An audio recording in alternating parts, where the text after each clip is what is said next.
That's right, Jan. And just when you think they're about to break apart, don't get FOMO. And when the wind blows hard and the sky is black, Don't get FOMO. And when the roosters are crowing and the cows are spinning circles in the pasture, okay.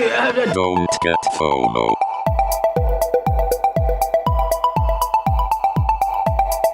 Broadcasting from Brisbane, Australia, this is The FOMO Show.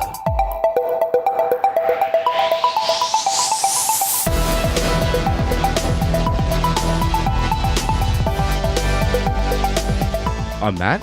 And I'm Joe. And this is a podcast where you'll hear about blockchain, cryptocurrency, emerging markets, and future tech in relatively plain English. We'll help you stay across what's going on so you don't get the fear of missing out. You can find us at FOMO.show or by searching for The FOMO Show on your platform of choice. Now, everything in this show is in the show notes, so you can find links to the stuff we're talking about and timestamps to the relevant parts, so you can always skip ahead or find it later. So this episode we'll be talking about the internet trends for 2018. Yep.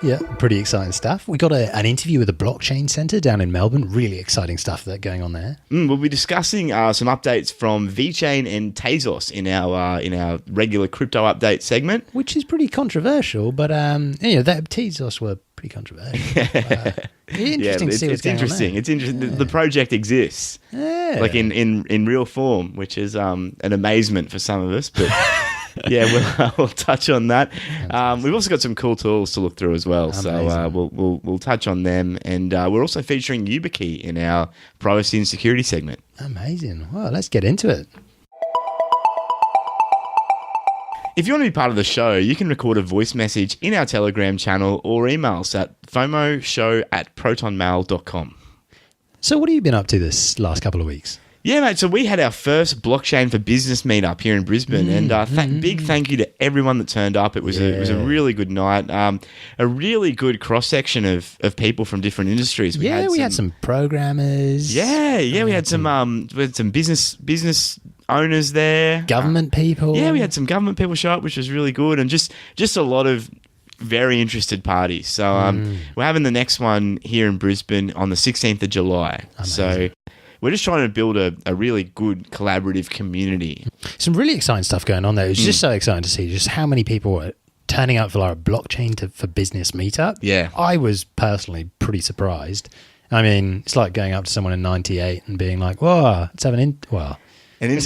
Business. Yeah. I mean, people would have just laughed you out the door. Yeah. Meanwhile, a few years later, everyone would have been like, wow, like that makes a lot of sense. But so it's good. And there's been people that have reached out afterwards as well and said, hey, couldn't make the first one, but really keen to get involved and get to the second one. And there is a lot going on that I think we don't see. There are several businesses that have popped up on my radar since we've been running it, simply because they reached out and said, hey, this is what we're doing. So if you want to get involved with the Blockchain for Business meetup, if you want to talk to people for 2 minutes about what your company does, or if you're looking to get involved in a project that's there, we're going to be including a bit more community discussion in that. So feel free to get in touch, and we'd love to talk to you. Yeah. So what have you been doing, mate? Mate, I've just been staring at Pappy GIFs on the internet. It's been pretty exciting. So nothing to report really. Okay. Pretty uneventful.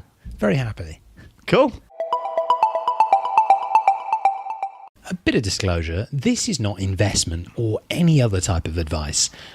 New different projects seem to be popping up every day, and it's hard to know which ones are legit and which ones aren't. So we're not saying you should buy anything at all. For full disclosure, we've both personally invested in different cryptocurrencies, some of which we talk about on the show. But if we talk about a project, it doesn't mean you should buy it. So do your research, never invest more than you can afford to lose, and most of all, avoid the fear of missing out. And speaking of which, I'm actually jumping back in. It's actually such a good time to not investment or any other type of advice, but the prices have just been sitting low. Yeah, they have. It's like mid-2017 again. I'm happy with that. Yeah, I'm doing similar myself personally. I've been evaluating several projects and just picking my targets. But yeah, look, I think it's a good time to for me personally. I think it's a good time to jump in and even not just in purchasing things, but also there's a lot of projects out there that may not have as many people mining them anymore or staking on them anymore. So I think the general interest from a financial side of things has cooled off a lot. So that's generally when it's when there's opportunities. If you're new to the show and new to crypto, you can check out our Blockchain Basics series. It starts from episode 2 and continues until around about episode 8. It'll give you some grounding in the fundamentals and help you understand what on earth we're talking about. So what do we got in the news this week? Oh, there's quite a bit of stuff to get through. First up is shout out to Shan, one of our listeners, for dropping this in our FOMO Telegram chat channel. There was quite a reaction from some of the other listeners, a few blown minds from this. On the 6th day, Satoshi rested. Yeah, so it's a Medium post which has some really interesting insights or investigations or just theory crafting about the block hashes on the Bitcoin ledger. So what's the basic premise of it? It's basically looking at the Genesis block of Bitcoin, which is famously the first block that Satoshi mined on his own before the network was out in the wild, and it's looking into the source code he used to mine it, the computer he used to mine it on, and some of the information held within that block. And previously, it was just assumed that that was just the first block, but there seems to be the possibility of some hidden messages in there. The long and short of this is, we recommend you look at the Medium post, but if you click on it, be warned that you're going to go down a rabbit hole. Yep. And I got lost for about an hour after clicking on that link. So buyer beware. Yep.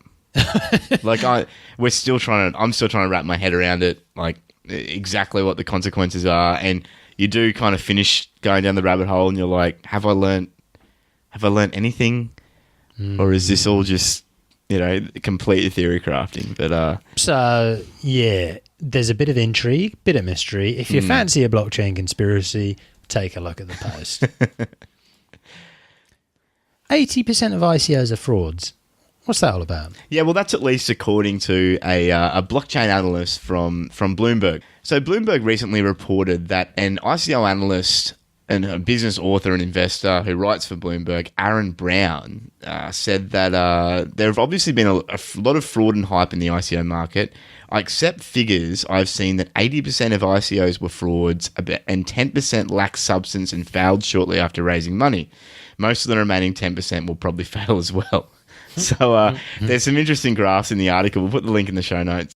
Yeah, essentially, it seems that the vast majority of these ICOs are turning out to either be vaporware, failing, dwindling, or promising a lot more than they can actually deliver on. But at least from what Bloomberg is saying, 81% of these ICOs are actually scams. And it's saying investors may have still lost as much as $500 million. Wow.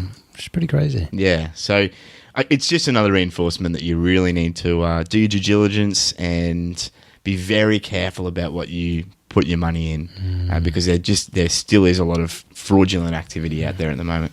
The Brave browser, they've added Tor browsing tabs and basic attention token payments into the wallet system.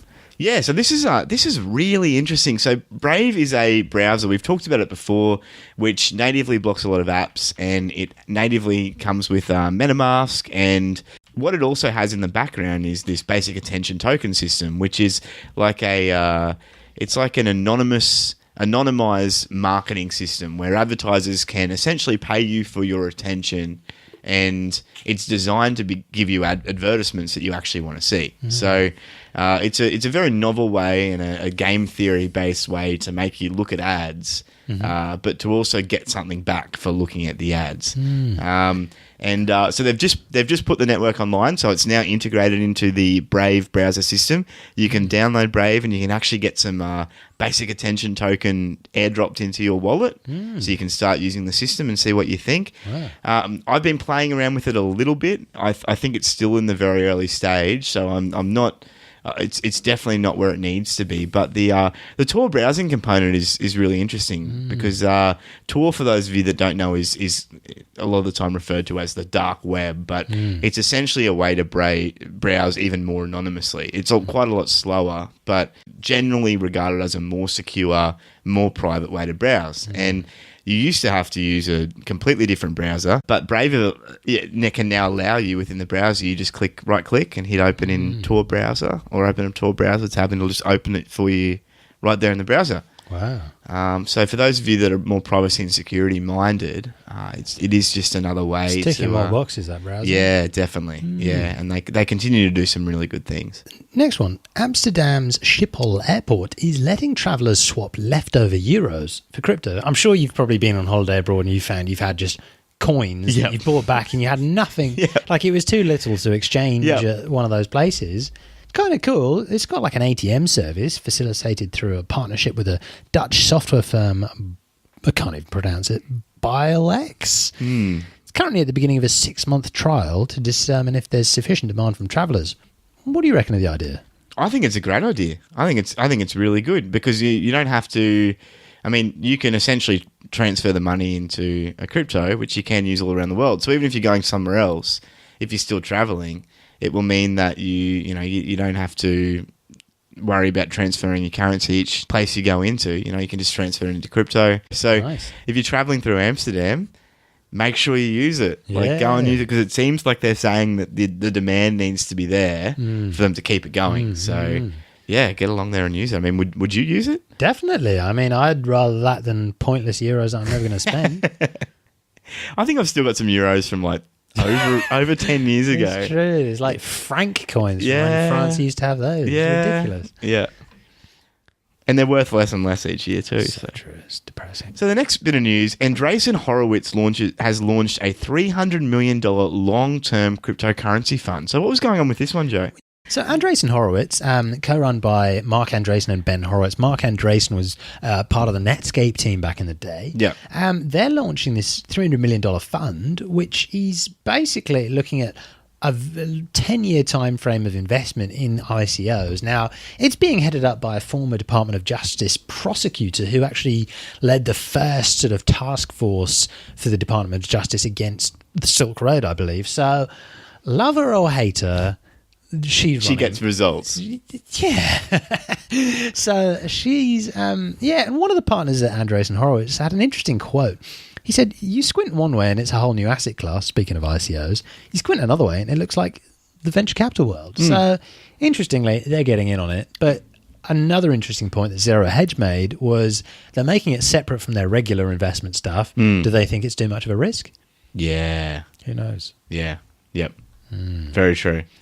High Fidelity. Who are they?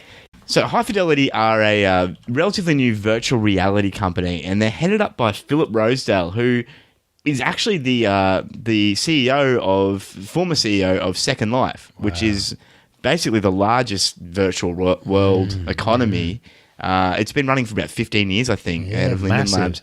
Last I remember hearing, they had about a $4 billion economy running on that. So he's got a lot of pedigree. It was his brainchild.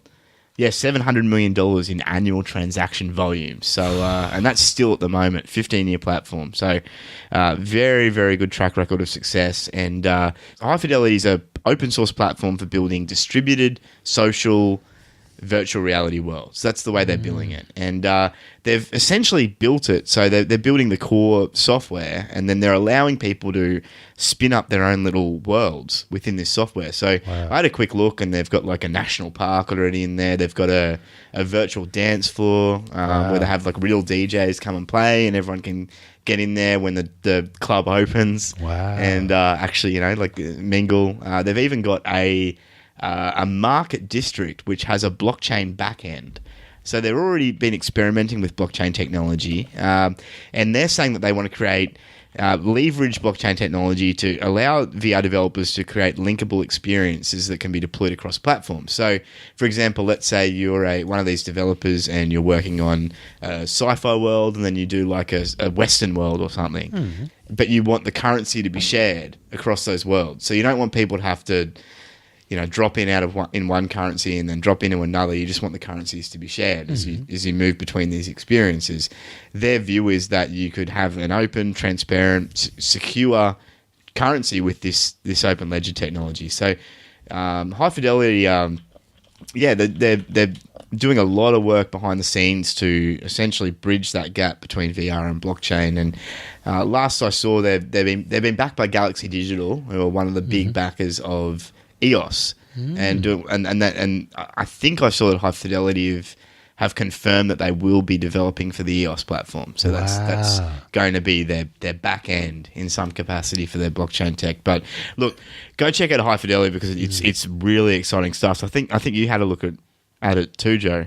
I was just stunned at the fact that not only have Linden Labs, who are actually the company that runs Second Life, invested in them, but also HTC, who run the HTC Vive headset. Yeah. Google Ventures have backed them as well, and a bunch of blockchain capital run by Block Pierce, is it? Yeah, I think that's Block Pierce's. Yeah, and Galaxy Digital's Mike Novogratz. So I mean, that's some big names, and whether it succeeds or not, they've got 35 million cash and 50 employees. Yep.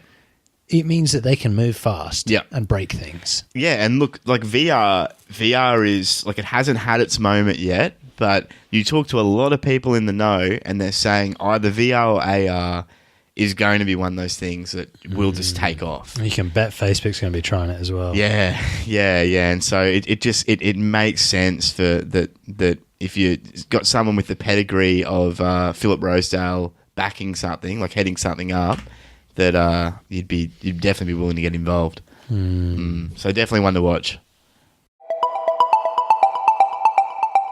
Wherever you're joining us from, absolute pleasure having you here. Why not drop into our Telegram channel and say hello? You can get to it at fomo.show/telegram. And you'd be very welcome there as well.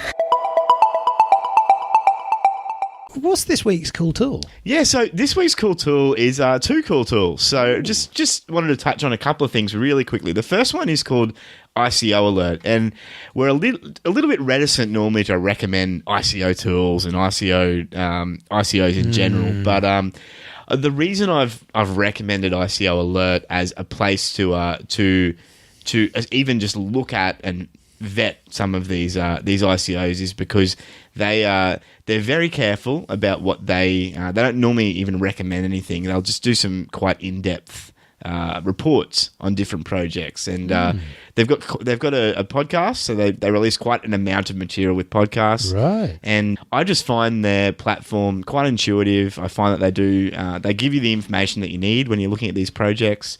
And they're pretty open too about the way that they go about their ranking system. So for those of you that don't know, a lot of these ICO aggregators will take payments from ICOs for recommendations. These guys are pretty clear that they don't. So they've come out and said that's not how they work, and they just essentially provide a source for these ICOs to be listed, and then they review them very critically. So that's what I like about it. Look, as far as ICOs goes, the more information, the better. And I think this has been a source that I've found quite useful. What's the second tool? So the second tool is, it popped up on my newsfeed about a week ago, and it's called Coinopsy, and there's another one which we'll put in the show notes as well, which is called Dead Coins, I think. And it's essentially a list of all the dead projects and deprecated coins that just aren't being developed anymore or aren't working anymore.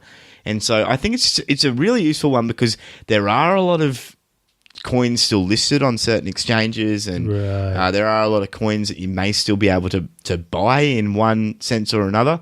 And this is really good to see if the coin is dormant, if it's dead, if it's a scam. They list a lot of scam coins as well.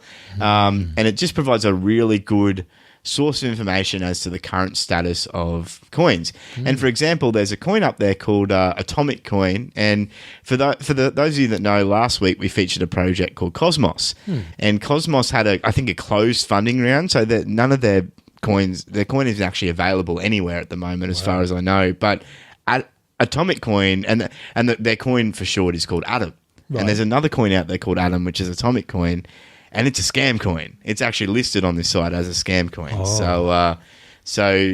And you could be quite easily mistaken into buying that, thinking you're buying into this Cosmos project, which will probably be like, I think it's going to be a very good project. But it's just for your due diligence before you go out and actually put down your cold hard cash or your cold hard crypto on some of these things. It's just worth checking one of these lists to make sure that it doesn't pop up there. So in this week's crypto update, we're doing an update on the smart contract platform Tezos, whose betanet is live, and we're also covering VeChain, which has launched their blockchain. Let's start with Tezos. What's going on there? Yeah, so for those of you guys that didn't run into Tezos last year, it was one of the largest ICOs ever that ran last year, and it's been mired in controversy. So the development team, quite famously, was a husband and a wife, and then they had another backer, who I think was head of the foundation, which they were meant to be setting up, and they had a very, very well publicized disagreement. There was a lot of concerns whether the project would actually even get off the ground or not. But they've finally kind of worked their differences out, and the betanet is now live. So they're planning on doing what's called a mainnet switch, which is moving from their Ethereum ERC20 token over to their own blockchain around about the middle of this month of July. But the blockchain is live, so they've mined the block. You can go on GitHub, you can install the software. They're currently testing it out. But yeah, it's all come up. Wow. So what is Tezos? Yeah, so Tezos is a proof of stake blockchain with a governance model which is quite similar to Dash. It's governed by token holders, and these token holders essentially have the potential to make decisions about what happens on the blockchain. They're also planning to have what's called an interface to the network layer, which essentially means that other blockchains can be represented on Tezos. So similar to Cosmos, which we talked about last time, their plan is to have it so that you could have like an Ethereum copy, like a blockchain of blockchains. Yeah, that kind of thing. Okay. They use the OCaml language, which is a programming language which is quite new, but it's meant to be very good for functional programming. Okay. And the whole goal with that is so they can keep their smart contracts as simple and as functional as possible. Good. So that's their approach. So it's essentially a newer enterprise programming blockchain. It runs on delegated proof of stake, similar to what EOS is running, and they really want it to be very simple and have very secure smart contracts. Wow. We might look at it. Look, I don't want to go too much into it right now just because it hasn't really, it's launched, but it's still a bit of an unknown quantity. But we'll just have to wait and see with Tezos. But it is, it's one to check out. There are a lot of money to go into it, and who knows? You've been reading into the VeChain blockchain quite a bit recently. Tell us more about that. Yeah. So this is actually one of those ones that crept up on me a little bit. I've heard a lot of people talking about it, and I hadn't had a real chance to look into it properly. And I just saw that their blockchain was launching as well around about this time, and they were having a token swap coming mid-July as well, I think, too. So similar kind of timing to Tezos. And the first block's been mined, so they have actually launched their chain. And if you've got tokens, just make sure you check what the requirements are. But you will be needing to pull them over in the middle of July. VeChain's been in development for a few years. So from what I saw, it actually goes back to around about 2015 when they first started. So it's not a new project. And like most of these new platforms we're seeing, they've got a big focus on enterprise. So they want to be... They want to make it as easy as possible for enterprises to implement it. The stakeholders on the chain are the holders of the token. So I think it's called VeChain Thor, which is their currency token. They've got two tokens on the platform, but the VET seems to be the main one. Okay. But to be what's called a stakeholder and make decisions on the platform, you have to have a certain amount of tokens, and it's quite high. And you also have to be approved by the foundation. And this seems to be a theme which runs through a lot of what VeChain are doing. There's this foundation, which is essentially run by the company that's been building VeChain, and they seem to be calling most of the shots with what actually goes on in this chain. So it's a lot more of a centralized model than Ethereum or a Bitcoin. So their consensus model, which is essentially how they write blocks, is called proof of authority. And to have this proof of authority, you have validators, which is a node that's set up in a certain way. And it's essentially like a designated block producer. And that block producer is chosen by the VeChain Foundation as well. And so to be able to be one of those computers that generates the blocks, or those data farms that generates the blocks, you need to disclose your identity, you need to reach some minimum standards, and you need to go through rigorous testing and uphold certain security requirements. So, and all that's vetted by the VeChain Foundation. So from my understanding and what I'm seeing, they're trying to offer a very very tested, very professional corporate product, which they can market to business and say, hey, this isn't like Ethereum, which is open slather and anything goes. We have essentially more centralized control over this platform. We still have community participation, but they have to reach certain standards before they can actually mine blocks and be a part of the decision-making process. And it's pretty fast, well, theoretically.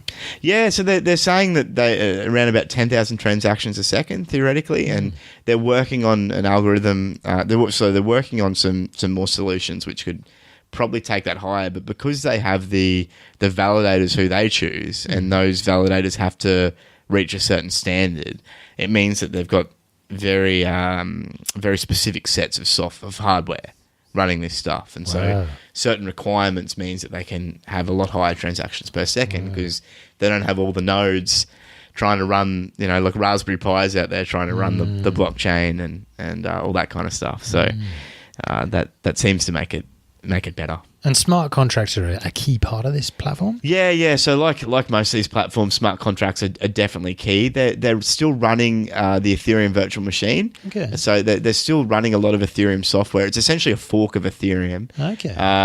And the smart contracts will be coded in Solidity, which is what people code in with Ethereum. But they've got like a stack-based architecture, and they're building certain technologies like NFC and RFID, which is what a lot of your contactless payments work on. They're baking that right into the stack, the software architecture. They've got a real focus on IoT devices as well, and they're really trying to build a lot of technology that will allow them to essentially exist on the blockchain.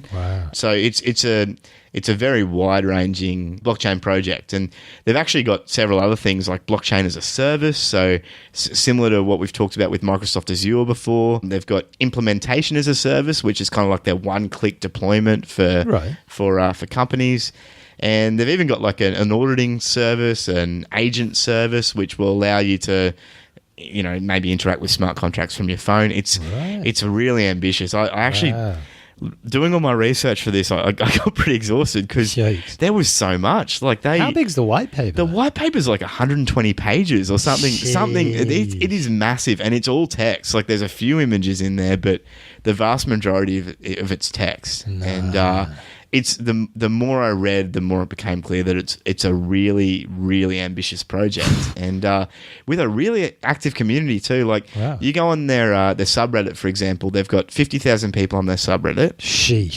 And they've got, when I was on there, which is nighttime in Australia, which is when a lot of the world's asleep, they still had about 2,000 active users on the Reddit, and there's a daily discussion thread, which isn't like most daily discussion threads. Like there was actually a lot going on in there. Look, it was just I'd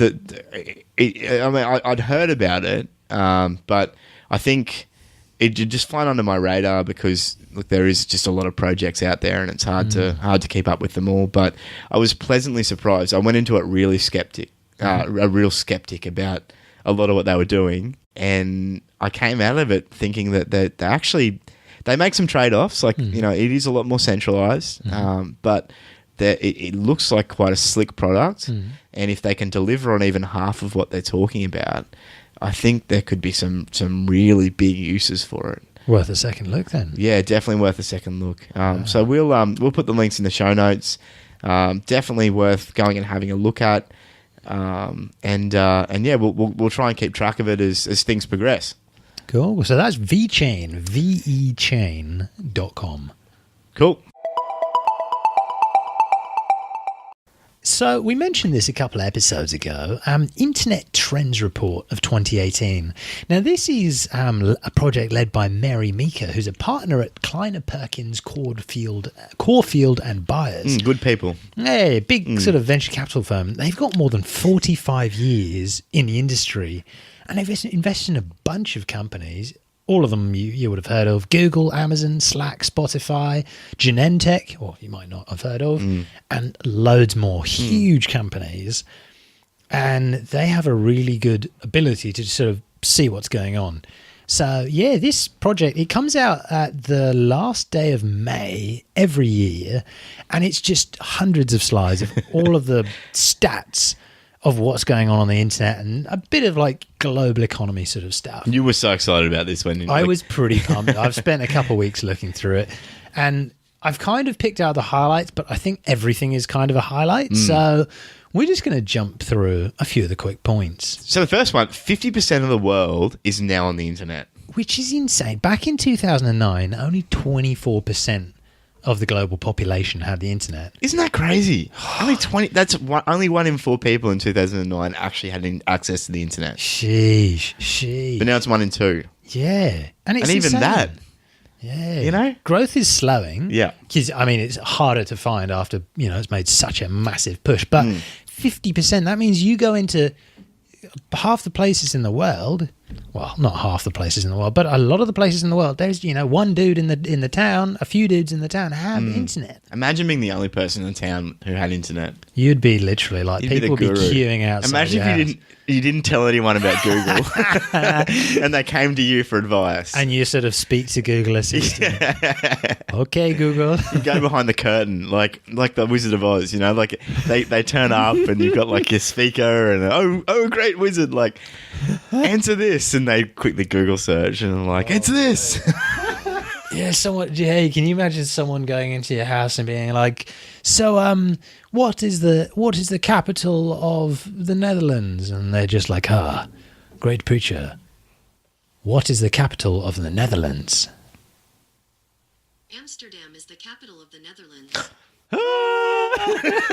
Yeah, and the time spent on the internet is growing as well. Over that same time period, back in 2009, we were spending on average 3 hours a day on digital media. Now that's jumped up to 5.9, so it's almost double what it was. And so people on the internet's doubled, hours spent on the internet has doubled, and 3.3 of those 6 hours are on mobile. And that's really interesting because the time spent on the desktop or the laptop is pretty much the same. And it's really just doubled purely from mobile. Insane. Yeah. Absolutely insane. And with mobile apps, the user experience side is becoming really, really important. So any of the great apps, you'll open the Uber app and it just goes, where to? That's all it asks. And you got Telegram, where it's just send messages, and Square Cash, where you're just sending and receiving money, and Spotify, where you're just playing music. And it's the user experience that's really coming into play here. Yep. And friction is declining for mobile payments as well, so it's becoming a lot easier to pay with your mobile. Yeah. I mean, in China, you've got almost, I think it's more than 500 million people using mobile payments. Wow. Which is insane. And they've got like Alibaba Pay and Alipay and WePay. It's a big thing over there. And Coinbase, I mean, from January to 2017 to November 2017, November had 4 times as many people as January, and then December was January, when there was that massive pump, I guess. Even more still. So that was huge. Mobile video, that's growing. You've got daily minutes per person is, it's gone way beyond 30 minutes a person of mobile video usage. So people sitting on YouTube, crazy. And machine learning accuracy is really taking off as well. They've got a really interesting graph in here, which is essentially like looking at the threshold for human accuracy versus machine learning. And the machine learning from Google anyway, as far as the word accuracy goes, when they're looking at choosing, like deciphering what people are saying, Mm-hmm. Google is now as good at working out what people are saying as the average human being. Which is really great because that's going to open up a whole bunch of opportunities. Yeah, well, I've even noticed with my my own voice dictation. A lot of the time I pop out my little note thing and I dictate into it just so I can get my thoughts out. And when I first started doing it, it was horrible. Now it's pretty good. Yeah. Which is really important. Yep.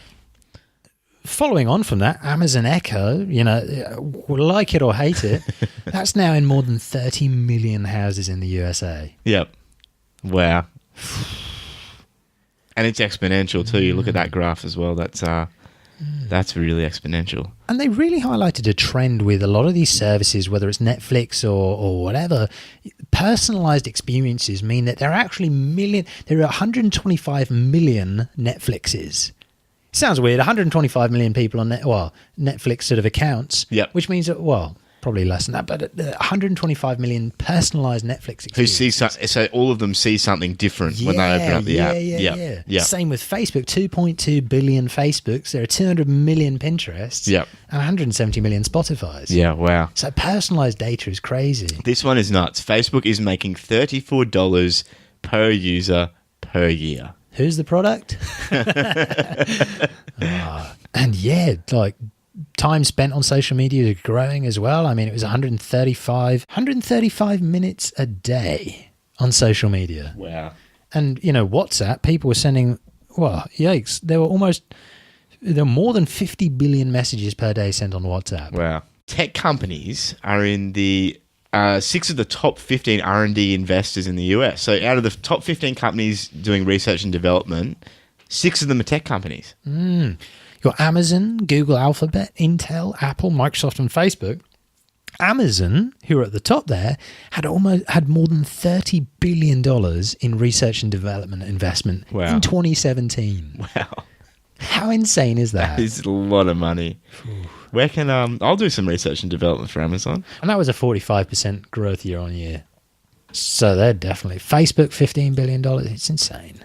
So e-commerce is now more than 12% of all retail sales, and for context, it was 5% in 2007. So it's more than doubled in 10 years. And there are a bunch of trends. There's a load of slides on the e-commerce stuff, but some of the key ones that we'll just take away from it is point of sale software is something that's growing. So companies like Square who are doing their sort of system for people. PayPal have their own merchant tool. Yep.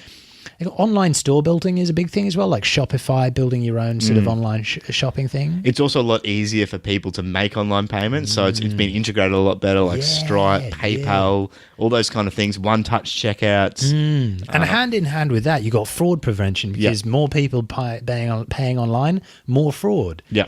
Next one, really interesting, purchase financing, like pay later systems where you get finance approval, are actually being built into the checkout. And I've been seeing that in a lot of places now where it's Afterpay. Afterpay, yeah. And you can see why it's tempting for people because people, it's like $100 to buy now or $2.50 for 24 months with Afterpay, and that's how they're getting people in. Yeah, and those people who are running the financing thing, they must be making cash. But, it's built into more than 1,200 merchants, including people like Expedia. So if you're getting holidays, suddenly you're going to be tempted to spend a little bit more. Yeah. It's squeezing money out of people. I think there's been just overarching, I don't know if this will show up later, but there's been a general trend for a lot of things moving to like a service-based model. You don't purchase something outright. And we've seen that with software, but it's really interesting now seeing people apply that to physical items. You're almost like purchasing it as a service instead of by paying for it monthly instead of paying for it outright. People seem a lot more comfortable with that. Wouldn't that be cool? Imagine that you have a subscription holiday thing. Yeah, it probably does exist. Does. What's it called? Where they timeshares or whatever. Time sharing. Yeah, you pay $20 a month and they give you a killer holiday once a year. Yeah. Oh, I don't know what it is. $20 a paycheck. Yeah. It's cool. It's a cool sort of idea. Yeah. Then you've got customer support plugins, customer targeting for ad systems.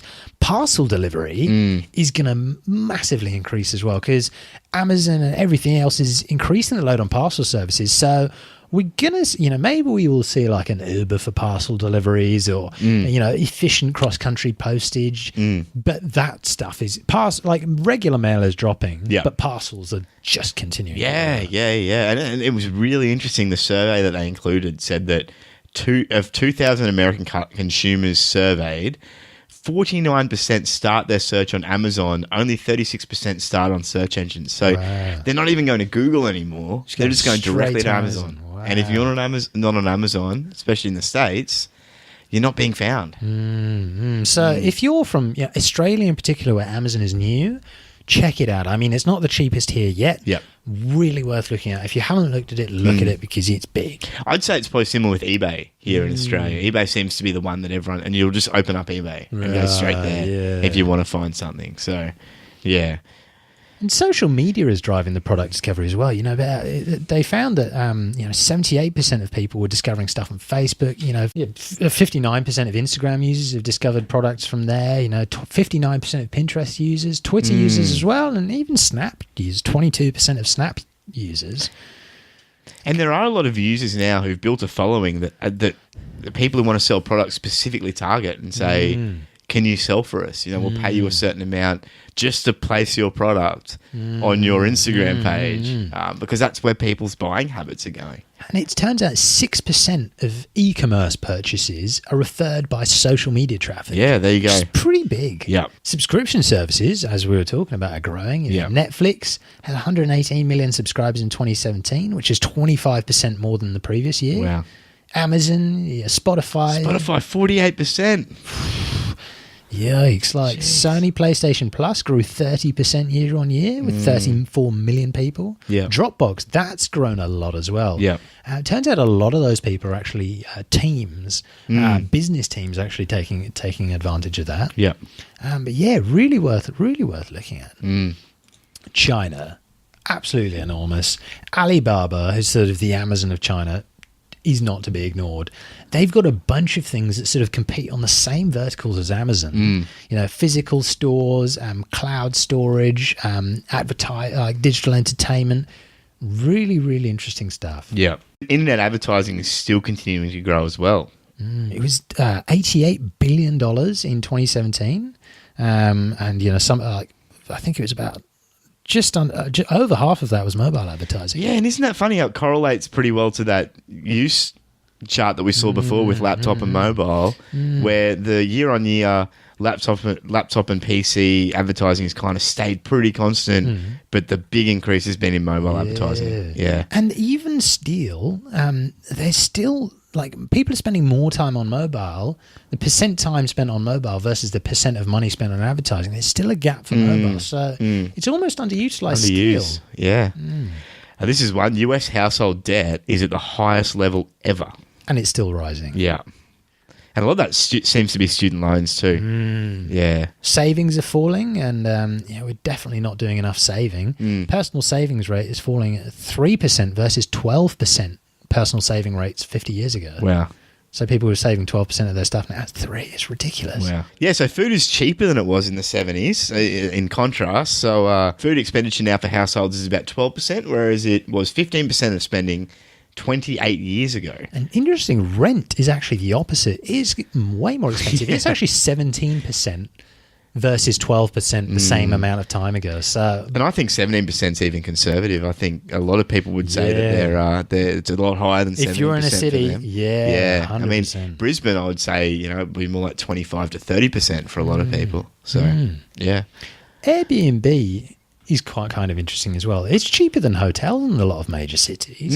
Interesting to see in New York, the average hotel is like $306 a night, whereas Airbnb is $187. Yeah, and that doesn't surprise me. I've looked for hotels before. I went down to Melbourne recently, and hotels were generally about $100 more expensive than the Airbnb I ended up staying in. And that's a meal. That's a good meal. That's a plane ticket. Really, I mean, you can get your plane ticket and your accommodation, or you can get your accommodation and pay for the plane ticket. So Airbnb had 5 million global active listings.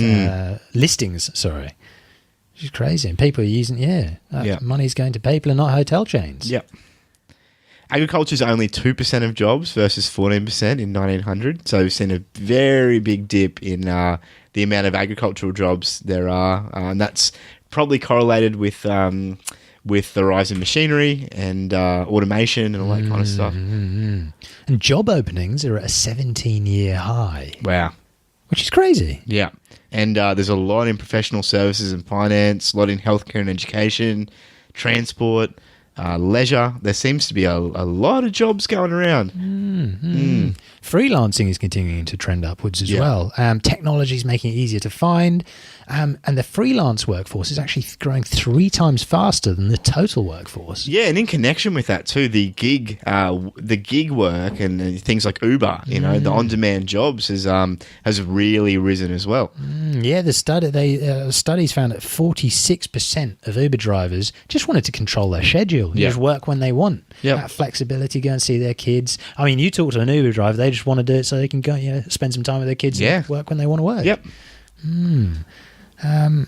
Etsy as well provides a great... So it's like if you haven't come across Etsy, it's sort of like a creative market. You can buy things like eBay, but it's all like creative, handmade sort of stuff, handmade candles, customizable presents. Really cool if you want to get cool presents for people. Etsy.com. That's really good for people who, especially in like rural areas where they're creative, but there's not necessarily many jobs around. Yeah. So they can actually, make stuff and sell it online. Which is kind of cool. Yeah, and in their motivations, people said that, so 68 of people, which was the highest amount, said they use Etsy to sell things because creativity promotes happiness for them, which is really cool, and they can operate out of home.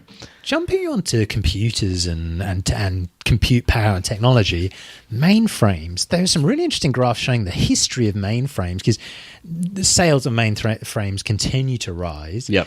Back in 1955, the Social Security in the US used mainframes to calculate benefits for 15 million recipients. And I guess you skip forward to 1955, the Bank of America used it to process checks. Then the American Airlines, insurance companies in 1965, and then Walmart between 65 and 75 to manage their logistics. And then credit cards, Visa came in 75 using mainframes to speed things up. And that's just going to continue to go. Yeah, because computing and storage power is continuing to drop. There's some really interesting graphs in this PowerPoint around the storage price versus hard drive capacity, for example, and how it's costing you a lot less now to get a lot more space. And I showed how much $1,000 would go in computing equipment, and it's just going up and up. Yep. And then, Amazon Cloud Services. Back in 2006, Amazon's cloud computing services, they just had one service. Yeah. And now in 2018, they've got more than 140 different services that you can rent on cloud computers. Yeah, wow. And even Apple iOS, they had less than 5,000 apps in 2008. Now they've got over 2 million apps. I wonder how much of that's malware though, mate. So yeah, computing cost is dropping, cloud service revenue is growing. It's just exciting. Yep. And then there's an interesting thing where AI is exploding because more data is being fed in by customers, which is helping the machine learning. So object detection in Google, that's been getting better and better because there's more data, which means better analytics, which means better products, which means more customers, which means more data. And it's a cycle. They've got a great graph of the Amazon's AWS data flywheel of Amazon Recognition, which is like a cloud vision sort of image recognition thing. Yep. And it's just a cycle. More customers, more data, better analytics, better product. It's great. The CEO of Google, Sundar Pichai, had some really interesting comments on AI. So he said, AI is one of the most important things humanity is working on. It is more profound than electricity or fire. We've learned to harness fire for the benefits of humanity, but we had to overcome its downsides too. AI is really important, but we have to be concerned about it. Especially considering it's running the power systems for most of Google's servers. Yeah, especially considering it's run by Google too. Cybersecurity threats are growing. I mean, we've got loads more services, loads more holes. Yep. Proton Mail was just attacked like a day or two ago. Wow. And they're okay, but they're like being continuously DDoSed at the moment. So,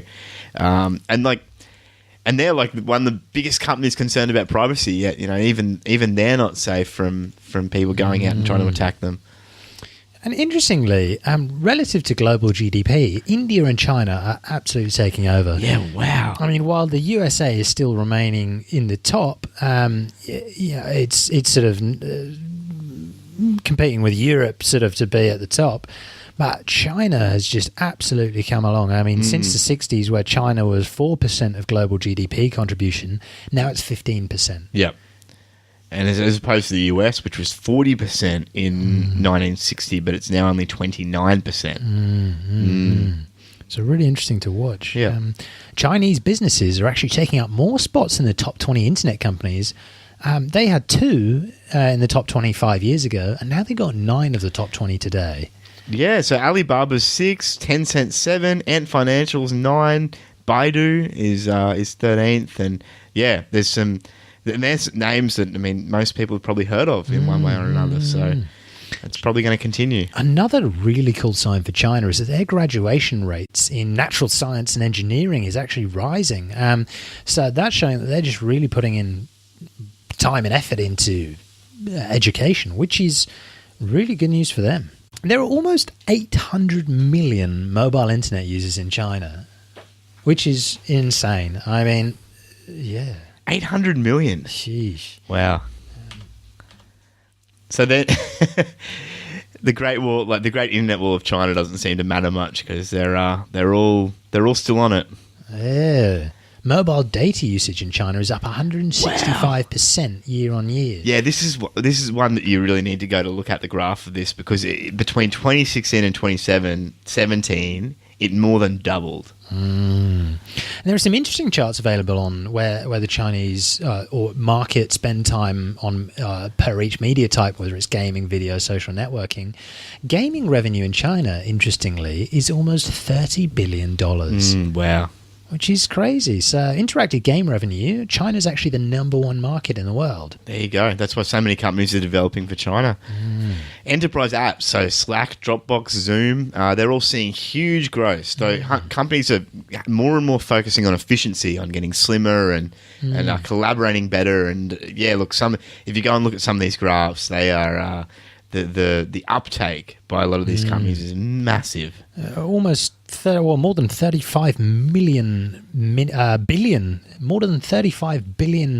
meeting minutes a year are had on Zoom, which is like a web conferencing, sort of like Skype for businesses. They're saying, 85% of people are saying it improves collaboration, 71% saying it's productivity, and really good, it's also good for people who are remote workers. 60% say that it's built trust amongst those workers. Really cool. Yeah, and there's a big trend in business too for employee retraining. So, for an example, they looked at AT&T, and AT&T have $1 billion allocated for web-based employee training. So, for example, Coursera or Udemy. There's emerging tech courses. There's just a lot of employees actively engaged in retraining, and the company's paying for it, which is a big deal. And it just shows that people are recognizing that they need to be keeping up with the technological changes, and the companies need to be educating their workforce. There's a lot of companies that aren't recognizing that, but it's really interesting seeing some of these big companies who've noticed that there's that need. And freelancers are actually just doing it themselves. They're pretty strong at doing their own training. 55% of freelancers said that they did some skill-related training in the last 6 months, which is pretty huge. Yep. So yeah, moral of the story, mate. There's a lot going on in tech. It's been one of the biggest years, the last 12 months, and for those of you that are interested in looking at the whole report, we'll put the links in the show notes. But really, really interesting stuff, and I think we're all looking forward to seeing what this next year's going to bring too. Super exciting. Cool. So, what's this week's privacy and security tool? So this week's privacy and security tool is Yubikey. Now, Yubikey is essentially a USB token for two-factor authentication. So you might have already used some two-factor authentication, whether it be that a website sending you a text message with a code for you to put in, or whether it be something like Google Authenticator, which is you scan a barcode and you have it on your phone. And what it means is that if someone has your password to a website, they can't just put that password in and get into the site. They need the extra device which you're using to put the code in from there as well. So it's we recommend 2FA on everything, especially anything to do with crypto, just because it's valuable and you need to protect it. But Yubikey take that one step further and they say, unless you have this physical device which you plug in physically to the computer, and a lot of the Yubikeys you'll press a button on, you can't log in at all. So people have them around their neck, or you can have them on your keyring, but it's an actual physical token that, as long as you've got control of that token, you know that no one can get into any of the accounts that are tied to it. That's great. Really interesting product. It's not too expensive. I think it's about 60 or 70 Australian dollars. And it's just, like I said, that extra peace of mind. So you don't have to worry about, have you lost your phone with your Google Authenticator on it? You've got a key, and they have a key management portal where you can essentially, if you need to, you can order another Yubikey with the same key that you have to restore it if you lose it. So, and a lot of them send you two as well, so you can kind of hide one somewhere and have it as a backup if you lose your first one. And yeah, so it's a really simple one, but two-factor authentication, you can. It's again like lowest hanging fruit. It's so much harder to breach someone that has 2FA on their account. To my eternal shame, it took my Gmail account getting hacked back in 2012 for me to actually realize how important two-factor authentication was. Now, take it from me, it's worth getting fire insurance before you get a fire, not after. Yeah, no, 2FA everything. It's so easy. It's an extra button to click. It might take you 5 extra seconds to get into something, but that 5 extra seconds could save you a lot of money. You've got an interview with the Blockchain Centre. This was from when you were back in Melbourne again, wasn't it? Yeah, so back when I interviewed Nem, which we had in the last episode, I also that was in the Blockchain Centre. I also interviewed Jon Quidim from the Blockchain Centre, and he's the Events and Incubation Manager there at the Blockchain Centre. So he's essentially their face, the community manager, and had a really good chat with him about what the motivations are behind the Blockchain Centre, what they do there, some of the things they offer, and also where he sees the space moving into the future. So really, really interesting chat. And look, they're expanding really quickly. Like they're looking at going in a lot of different locations. I think one just opened up in Colombia. They just opened a Blockchain Centre up in Colombia. They've got another one in somewhere in Europe. They've got a couple that are coming online in Australia. So there's a lot happening, and they're filling a very big need, which is to have a somewhere central where everyone can come, be it business people, developers, investors, anyone that wants to be involved in the blockchain space. There's like an area where they can come. And so, really interesting interview. We'll play that for you now. Hi everyone, this is Matt here from the FOMO Show. I'm here with Jon Quidim, the Incubation and Events Manager for the Blockchain Centre in Melbourne. How you doing, John? I'm doing well, thanks Matt.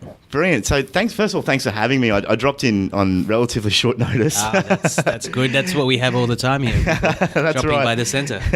So the Blockchain Centre is a co-working and incubation space based here in Melbourne, specifically focused on blockchain and blockchain startups. And the Blockchain Centre itself has been around for a little while, but this space here, which is quite large, has only been here since November last year. That's right. And it sounds like there's a lot of people signing on. So, John, could you just talk to us first of all a little bit about the history of the Blockchain Centre and what the motivations were for beginning this co-working space here in Melbourne? Yeah, for sure. So Blockchain Centre was incorporated last year in January without the physical space from our mothership, which is Blockchain Global next door. So this space was opened in November last year as a physical space. So we're a knowledge and community hub. The idea was to create a space and a community for the adoption of blockchain technology to accelerate the education, therefore increase community, increase awareness, knowledge transference of blockchain technology to the world. Okay, and that's one of the big needs with the blockchain, isn't it? That there's a lot of people that are really interested in the blockchain, but there seems to be quite a disconnect between having an interest and actually learning about the actual technology. There are some resources out there, but it's not all. It's not centralized in any way. It's kind of hard for people to get that on the ground experience, and Blockchain Center is offering that. So we have multi-level education that we do here. So we run under 3 pillars: education, co-working, and community. Okay. So we have education events from beginner level. So if you're somebody there who's just heard about cryptocurrency, they can come in the center and go to events and talk to other people and experts about it. To beginner, to intermediate and expert level. So if you're already a trader, you can get some expert advice of the community. What are the new coins out there? What are the ICOs that are coming? We invite a lot of ICOs that come here and present. Okay. So they talk about their new projects, what their ideas are. Last night we had somebody called ICO from South Africa. They're working on a blockchain for social impact. Wow. Okay. So they're creating a platform for different social enterprise projects to be on a blockchain. And it's these wide varieties of applications of blockchain is that what we're trying to do here at the center. Okay, all right. And so just even from walking through here, I saw there's a lot of different projects around. There seems to be a really nice vibe about the place. There's a lot happening. So could you talk to us a little bit about some of the projects you have here and what they're doing and why they've come to the Blockchain Center? The Blockchain Center is attracted to them because we have such a big community here of very engaged, very knowledgeable people. On Wednesday nights, we have Talk and Trade, which is a group of 50 to 80 people. Sometimes we've had 200 people crowding in here when the exchanges are high. But they're very engaged about the technology. They debate about different topics, be it stable coins, or last week we had a debate between Bitcoin and Bitcoin Cash. Oh, we just had one of them as well in Brisbane. It was quite a heated debate. And I think we could rest that for a couple of weeks now. Yeah. So it attracts a lot of aficionados who become blockchains, and the startups that come here know that we are here dedicated to blockchain. So we're trying to attract the startups in here. We've got quite a few startups working on things such as aged care housing with Glad Age that's in here. Okay. We've got NEM, who's obviously one of the big blockchain that's out at the moment. We've got EOS. Eosphere is one of the blockchain producers. The block producing candidate. Yep. They're one of the candidates for that. They're based out of Perth? They're based out of Perth, but they have a representative. Oh, brilliant. Here. Okay. And this year we've developed and launched the incubator program. You see the back here, it's Block Engine, Melbourne's first incubator program. Wow. So we took 10 startups, early stage startups with great ideas already in existing markets, but they want to have blockchain technology applied to their products. Okay. So what we took them was in a 10-week course of blockchain technology studies, business acumen, and also connected them to a big ecosystem that we've developed here in Blockchain Center. So from legal to accounting to social media and marketing. Right. Okay. They were able to meet all these experts and mentors to hear about their experience, but also to develop ideas of how they can improve, make their products commercially viable, be competitive, not just in a domestic market, but also internationally, and scale it that way. Wow. Okay. So essentially, then what you've got here is you've got a co-working space, which is great. But then you've also got a pipeline, you could almost call it, out to experts on one side, but also some big players in the space who may be looking to essentially say, come build on our platform. Yes. Between NEM and EOS and a few of the others. So it's essentially what this is then is a hub for investors, startups, platforms, and different experts in different fields. And mostly enthusiasts. Yeah. So it's actually a community out there. Brilliant. That you don't have to be already working on it, but if you have some interest in blockchain technology, emerging tech, fintech, or even something that wanting to improve the world and add value to it. I think that's what blockchain brings to the world. And there's enthusiasts out there who would just want to be part of that. Yeah, oh, definitely. And I think that's one of the big issues with the space is that because we talk so much about decentralization, and it is a very decentralized space. And for anyone that is enthusiastic about it or does want to move into the space, in a lot of cities it's quite hard to find somewhere. You might find some meetups, but generally they're at different locations. There's no real point where everyone can it's like a port of call for everyone to go to. And that sounds like what Blockchain Centre is really becoming, is like a central hub for the decentralized ecosystem. And by having that decentralized hub is also decentralizing the knowledge out there, that we're exporting the centres to other cities around the world. So we've got 2 in China, in Shanghai and Suzhou. Wow. Lithuania opened this year in Vilnius. Yep. And most recently, we just launched the Colombia Blockchain Center. So that's opening up at the end of the month in June. Yeah, so talk to us a little bit about that then, because I saw the tweet, I think it was literally yesterday, that everything was sorted out for this Colombian Blockchain Center. So talk to us a little bit about that and why, I've forgotten the guy's name. Sebastian? Why Sebastian is starting a blockchain center in Colombia. He's from DayX, and they've been working in the center and been part of the community for a few years now. Yeah. And then they realized the potential of what blockchain does and the great work that we do here at the center of, knowledge transference and creating a community of blockchain experts and enthusiasts out there. And he wanted to take that to his home country, which is Colombia. Yeah. And he knew that we had ideas of creating and developing other blockchain centers around the world. To tell you some background, we're looking to open up 20 other cities internationally this year. Okay. So Colombia has been one of the first ones. I mean, obviously Lithuania and China. Yep. So we now have that Latin American experience. We have some African countries that want to get on board and a few more European countries as well as the Asian countries. So we want to just get so much present, obviously decentralize the knowledge. So it's out there. It's creating a network of ideas, knowledge transfer, mentoring, expert advice, and obviously exchanges and people that can work in the space, hopefully other incubators, hopefully other startups around the world looking to apply blockchain technology can get the support that they're getting here in Melbourne.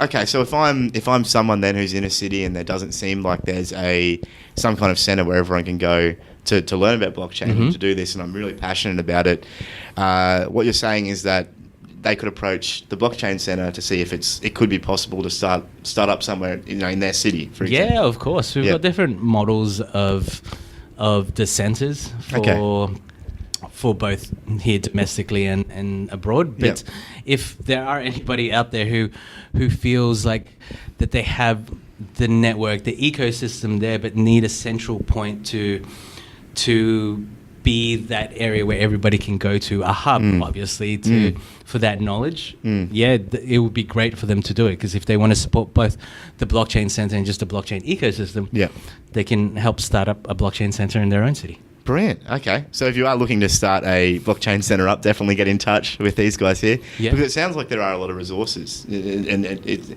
from my impression, talking to Sebastian, who's starting the one up in Colombia, it sounds like that he's been quite well resourced to go and do that. And so you don't have to start from zero.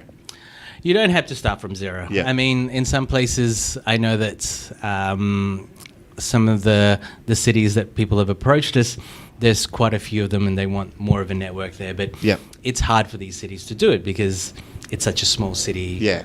But they do that area that they can meet up, and it doesn't have to be a blockchain center. If you just want to create a meetup, please do. Yeah. Share it with us.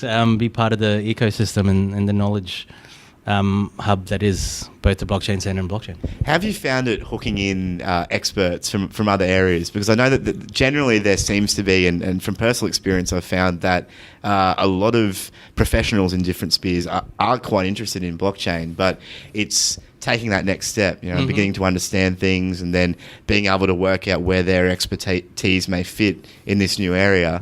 How have you found that it's been getting these experts in and what their experience has been as far as linking with the blockchain world? Well, Firstly, we've got the experts, and when I mean experts, blockchain is a fairly new technology. It's all relative, isn't it? So they are experts in the technology themselves. So be it EOS or NEM or some of the blockchains out there, or some of the ICOs. Yeah, they're experts in, I guess, developing an ICO or creating blockchains. So that's their expertise, and obviously they gravitate towards the center because here in Melbourne, that's what we are. We're the dedicated center for blockchain technology. Yeah. So they gravitate towards us and we attract them. But experts itself, be it legal or accounting or finance in certain ways, that they also gravitate towards us because they know the potential of blockchain technology. Yeah. And because we've developed a presence here in Melbourne that we are the premier knowledge hub for it, that they might just start here as a participant in one of our events and then start talking to the community, start engaging with us, start engaging with some of our experts and startups here, and they realize, wow, there's such potential for my field and my expertise to contribute towards this new technology. That's the other night I was talking to somebody who was part of one of our events, and he's from Switzerland. Wow, okay. So he emigrated here to Australia and realized, look, what I was doing before is not what I want to do, but I've developed such strong skills, and it was finance. Yeah. But then he was exposed to blockchain technology and went, wow, this is such an amazing thing. I want to now work towards and bring my skills towards this industry. And who are the people that I can go to, and who are the people that I can talk to?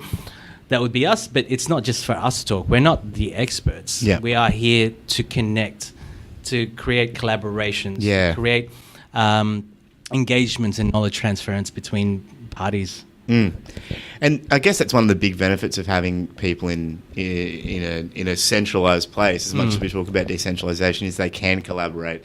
Have you seen a lot of that collaboration going on with the different projects here at the Blockchain Centre? Yes, we've had people who are so engaged and so knowledgeable about blockchain. They began as enthusiasts, and now they've become experts.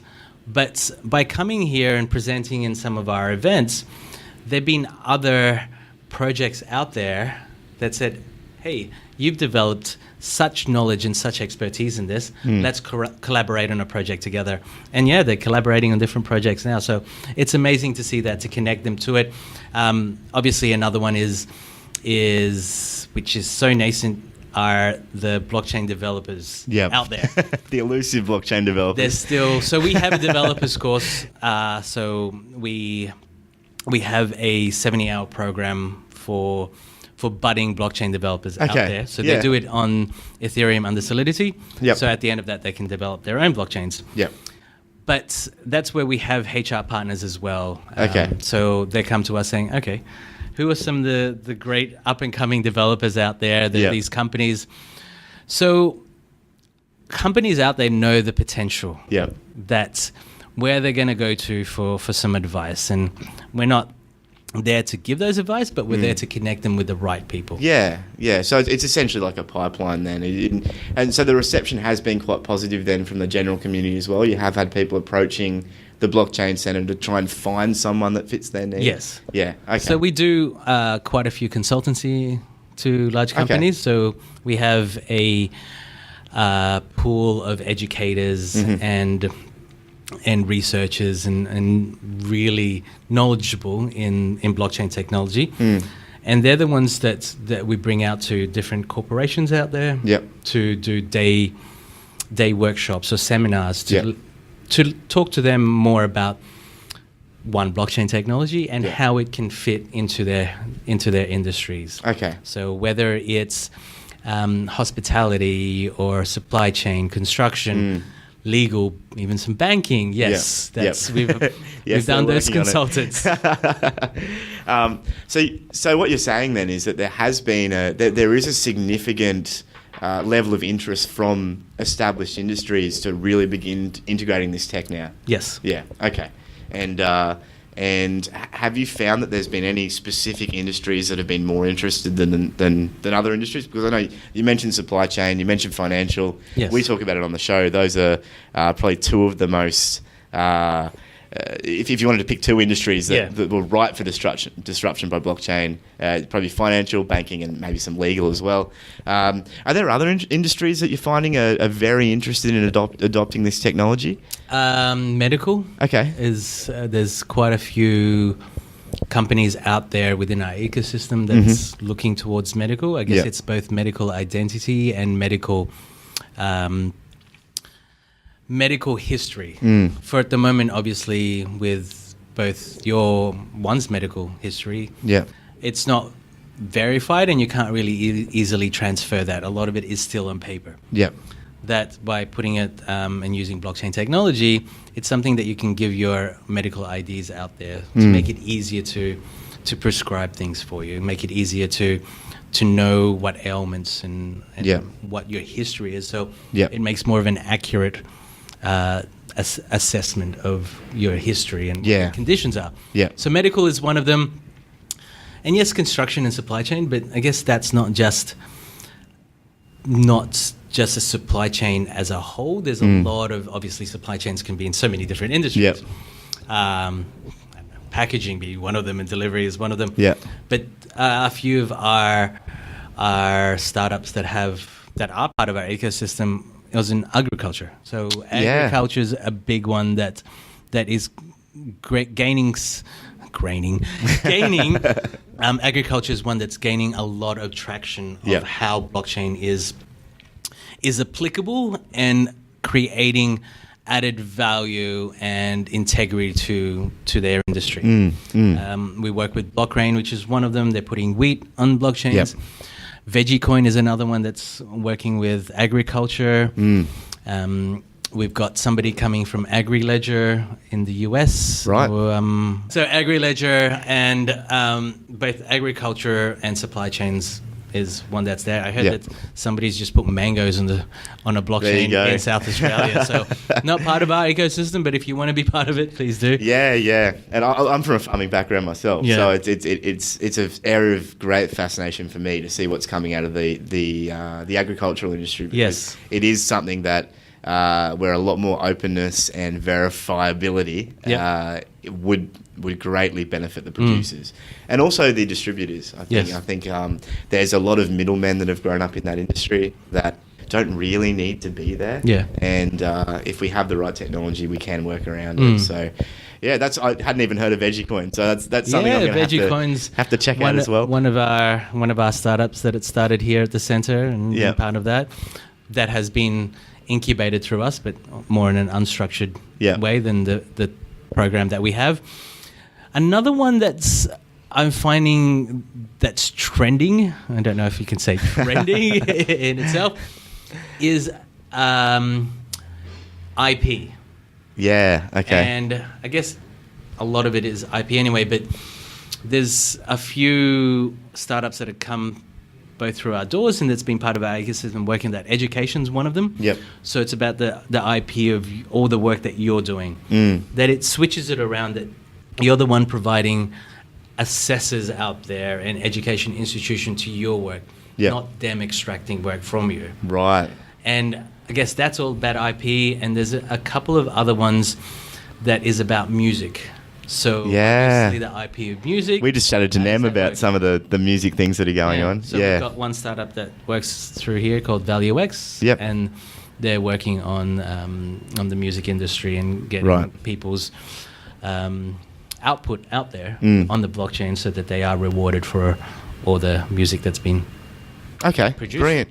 So we'll just pivot a little bit. If you were to say if someone's thinking of getting into the blockchain space, maybe building it, maybe they've had an idea and they want to build a project on blockchain, what would your advice be for beginning that process? Well, one thing I'm saying is they're already watching this, so they've started well. That's a good first step. That's a good first step. That's for you to be watching this, obviously, that you know a little bit of blockchain. You've heard it on the grapevine. You've heard your friends talking about it. You've seen a news article or watched TV about it. So I guess that seed of curiosity is already there, which is great. So now just develop that. And how can you get more information? If you're not in Melbourne or one of our centres that can get that, I guess there's a lot of online material out there that you can go to it to get more information. If you want to know more, we do a lot live videos on our website. Okay. So look at Facebook for Blockchain Center, and you'll see a lot of videos out there of different presentations, different ideas, different debates, different discussions of what it is.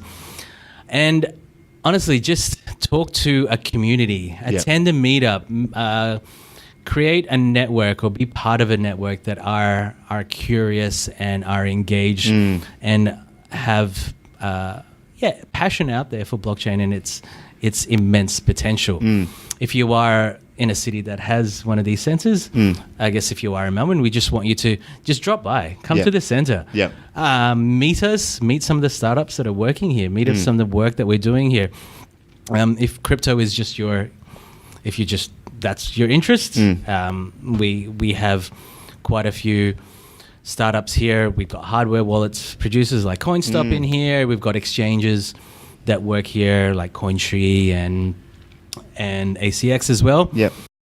But it's just with crypto, we have the crypto mining museum here. So I heard about this. You didn't see it earlier? I saw a little bit of it. I need to go look at it properly. So it's a Bitcoin mining museum. I think it's the only one in Australia, and I think it might be the only one in the world of a crypto mining museum. We're 10 years in and we've got a museum.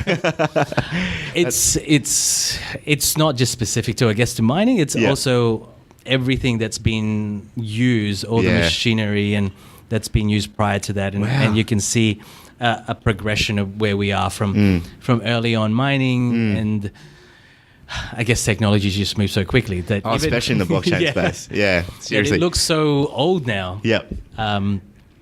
That then you see the newer mining machines out there from our mining museum. So it's coming into a space like this, coming around people. You don't actually have to physically be in meetups. There's a lot of online resources out there. There's online meetups that you can talk to. Some Slack channels out there for people to, I'm sure. FOMO here has quite a few channels. We've got a Telegram. We just swapped from Slack, so there's a lot of resources already out there. Don't feel alone because, yes, there is. It's for somebody that is new, it could be overwhelming. I'm only less than a year into the blockchain world. Oh, wow. I'm still learning something every single day. And that's what I love because applications and different adoptions of it, new people come in, new ideas come in. The only thing holding you back is your creativity and your imagination of how you can apply blockchain. I mean, for us that's been working with blockchain, we know that blockchain's not for every single application. It's not for everything. It's not something that's going to obviously destroy every single current market that's out there. Disrupt it. Well, some people are saying it will, but it's fear mongering. And that's what we have is to educate people. And bring it back to reality. So we're agnostic in our centre, so we don't have any biases or we're impartial to who we support. It's more if you're adopting blockchain. We want to support you if you want to be part of that. Obviously, we have our corporate sponsors that keeps us running. We are not for profit, so we kind of need to keep the doors open. We need that to keep this center open.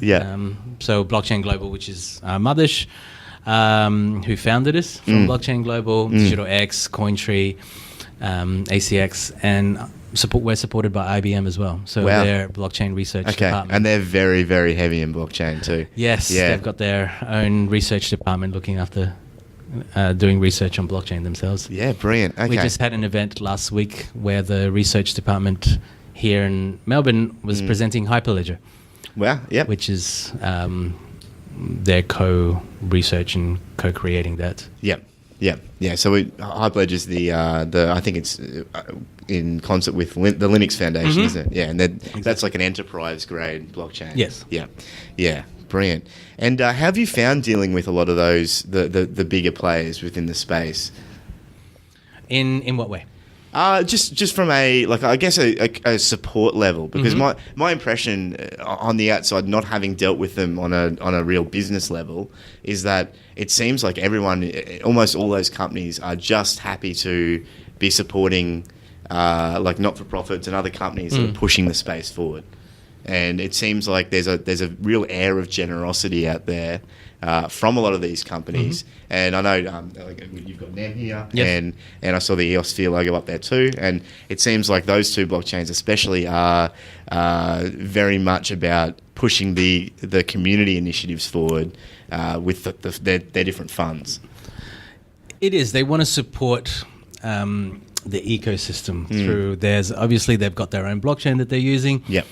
But it's creating that community, that global community, that collective about blockchain. That yes, people are using their technology, but it's creating a system by having these funds for people to be able to use their innovation, their creativity to apply to blockchain. That by having these support mechanisms, like having their community funds, both EOSphere and NEM, that they can support startups out there that have these great ideas, and both individuals and organizations who have some sort of idea, not just a seed idea, but a passion to creating something that's they're being supported by these organizations. I mean, the big players out there are slowly getting into it. I mean, we're supported by IBM, but that's because they're doing their research as well. The banks, not so much. It's really funny because some of our events, we talk to quite a few people coming in here, but there are people who actually work at banks. Yeah. So I don't know whether they're behind the scenes part of working with the banks of how they're dealing with blockchain technology, or their staff who want to move away from their organization. Well, we just saw that, didn't we, with CommBank and EOS? Exactly. Yeah. CFO, I think it's a CFO just moved over to Block One. Yeah. So it's hard to know, isn't it? Yeah. Because I do hear some people telling me, "Oh, the banks are working on their own blockchain projects," But then you see these people leaving the banking sphere and going over to the crypto sphere, and you're like, well, are you really? Are you just researching, getting some intel out there? Yeah. Oh, good. So let's look forward then, because obviously you're still very much in the building phase here, and it seems like there's a lot of momentum behind this project now. I love watching your Twitter. We've been cheering you on from Brisbane. Awesome. Thank you. It's honestly great to see that there's a central centre in an Australian city for blockchain. But watch out for Brisbane. There's yeah, a little birdie told me about that as well. So Perth is coming up soon in the next few months. Oh, they're building. So Blockchain Centre's coming online in Perth as well. Yep. Okay. Sydney's, we're in talks with somebody in Sydney as well. Yep. So we're getting that Australian presence as much as global presence. Brilliant. Sorry, go ahead. No, that's fine. No, that's good to hear. Yeah. So I guess, that's partly answers the question. But if you were to say, look a year ahead or 2 years ahead, where are you seeing Blockchain Centre in a year's time, in 2 years' time? For now, we want to support as many startups out there. We want to support as many communities that are creating out there.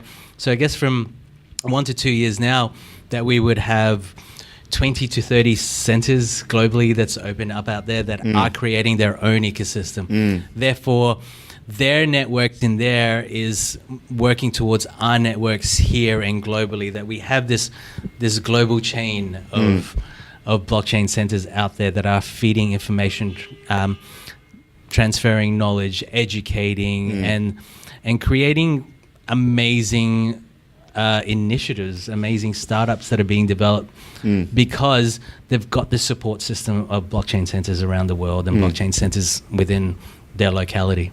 Brilliant. Okay, that sounds great. And one question I like to ask everyone at the end of the interview: where do you see the blockchain space in 5 years? If you were to pull out your crystal ball and look ahead, where would I see that? I will have my nephew telling me more about blockchain. Yeah. Because blockchain has become a not generic, but become so well adopted that schools are teaching blockchain technology to their children. That I can go to a family dinner where my nephew who's 7, who's a blockchain developer, that they're able to create a blockchain themselves and having little lemonade stores and having their supply chain. Trustless, immutable lemonade stores. I love it. And that they're selling tokens to me. Yeah, like, come on. They're like, Uncle John, do you want to buy one of my tokens? So if that's what happens in 5 years' time, I think that's a great future for us to... That sounds great, John.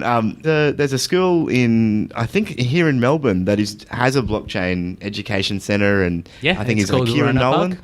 Yep. So Urana Park is one of our social enterprise partners. So Kieran is one of our startups that co-work here. And oh, brilliant! So we actually I don't know what the current development is, but we've got a pop-up blockchain centre at the school. Yep. There you go. So the ecosystem really is all coming through here then. So slowly but surely, yes, that's where I was inspired to know that the kids are learning blockchain themselves. Well, what he's doing is amazing. Yeah. Like looking at that, I mean, we're hoping to have him on the show. We've been trying to get a time with him because he's a very busy man. Yes. Some of the stuff he's doing is incredible. So he's the education one that I was talking about having your own outputs, assignments and stuff. Yep. He's got Project Rocket Shoes that's working on that. That's what I was sort of referring to earlier. Yep. And I think we're looking at different other pop-ups out there. I know that regional Victoria, there's quite a lot of agricultural companies out there that are looking to see the potential of blockchain technology. So they've invited us, like Big has invited us to up there to kind of talk about blockchain itself. And see if there's a way that we can sort of harness our knowledge to create a community there as well. Yeah, okay. So kind of like the how you used to have the rural libraries that went around on trucks. Yes. And we can have a pop-up they'd come up to your there. town. Wow, that's incredibly interesting. And if we do have a blockchain bus, we can do tours of different schools around the state and the country. Did I see that you guys are working on a blockchain bus? I think I saw something about that on Twitter. Yes, our global patron Blockchain Global has prototyped through one of the conferences and events. They've got a stall, and it's a blockchain bus. Okay. I guess so much of blockchain is the phrase "to the moon," so maybe a rocket ship bus that goes out like there. Like what was that show? The Little School Bus, or the Magic School Bus. The Magic School Bus. School. The other thing that we're doing a lot is with support. Is working with the government, with Austrade. So I don't know if you've seen online, we've just signed a memorandum of understanding with Austrade for them to help support the development of blockchain centres around the world. Right. Okay. Wow. So that there is some significant interest from the government side as well in pushing the blockchain space forward. And how's that been? Have you found that interaction with the Australian government as far as their attitudes on building this space and their support of projects like this? Well, obviously, there's that hesitation of hearsay out there where blockchain is going to take down governments and create new central banking system, but mostly governments are both curious and supportive because what work we're doing is supporting the startups, and governments are very supportive of these small business, these initiatives of creating a startup of whatever idea that they are. So ours is building the economy. Yeah. So ours is that knowledge, fostering the knowledge and facilitating the transfer of knowledge between that. And we're not focused on crypto itself. I mean, blockchain itself is the technology under that. Crypto is just one application. Yeah. It's the most popular thing at the moment. It's the most widely spread application, but it's just a tiny little drop in the ocean of what blockchain applications can do. Yeah. And that's what we focus on is, be it agriculture, be it some of our block engines, which is hospitality, accounting, buildings, construction. it's these applications that excite me and excite, I guess, the community. That's what is going to create such impact in the world is how we apply this technology, not just through financial stuff, but every single, a lot of other fields and industries out there. Yeah. Well, I think that's a really good place to leave it, John. That sounds like a really good vision for where this is going and the future of the blockchain technology. Is there any shout outs you'd like to do? Well, I guess I've shouted out our sponsors here, so thank you so much for them.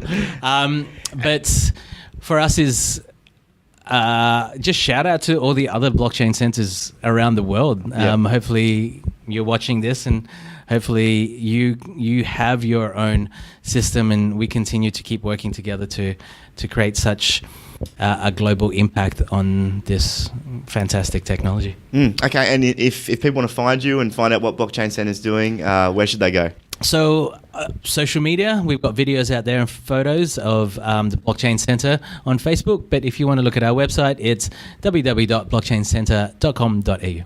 Brilliant. Well, thank you very much, John. And, thanks for that, Matt. And we'll watch this space. All right. We'll talk to you again soon. Cheers. This just gets me so pumped, man. I mean, it's just, they're not waiting for somebody else to do it. They're just doing it. Yeah. And the energy when you're at that place is brilliant, and there's got so much happening. I get their updates on Twitter and by email and whatever else. And they've got an event there nearly every night, just all sorts of different things, from trading to blockchain basics to investment, investment meetings, and all. Just there's always something happening there. Wow, so it's just a really cool thing that they're doing. So we'll put the links in the show notes to the Blockchain Centre, and reach out to them if you're interested in what they're doing. We tried calling Jordan, but we just couldn't really get through to him. We'll have to try again later. We had a similar thing happen with Dan as well. He's gone a little bit off the radar. I just wonder whether he brought out his ultimate ICO success platform, but the market's gone pretty dark. It's a bit of a bear market going on at the moment. So I wonder whether he's just cooking up something else to take advantage of the current circumstance. So we'll have to check back with him the next episode. We'll be keeping our eyes peeled. Do you know someone who might enjoy this? Please feel free to share it with them. You can find us at FOMO.show. You can jump in our Telegram at FOMO.show/Telegram. You can follow us on Twitter at @the_FOMO_show. And Facebook at Facebook.com/The FOMO Show. You can also follow us at YouTube at FOMO.show/YouTube. That's it for us here at The FOMO Show. Thank you so much for joining us. If you like our show, please do feel free to subscribe in your podcast app of choice or via our YouTube channel. I'm Matt. And I'm Joe. And as always, remember, no FOMO.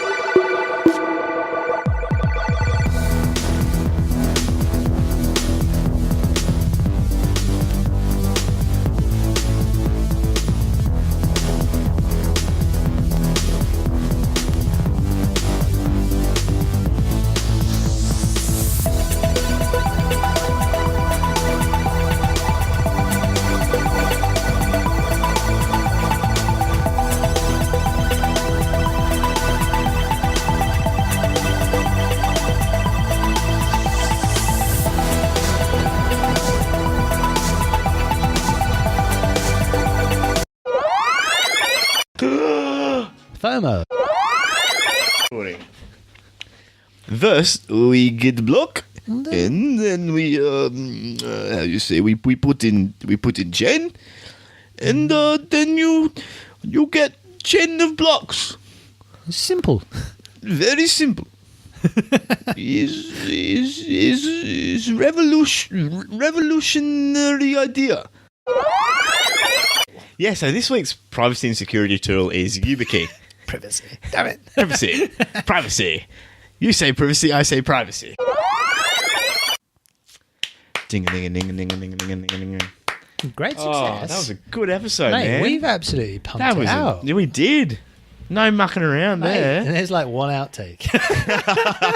The whole show. To be fair, last week it was like 10 minutes of outtake. Yeah. People definitely got a big dose last week. Yeah. But no Jordan, no Dan, no Crypto Spiriters. Hey, it's like the school holidays. No Larry the then. Luddite. No. Everyone's on holidays. Nobody's even doing anything for the show anymore. It's ridiculous, isn't it? Or ICOs in the garden shed every day.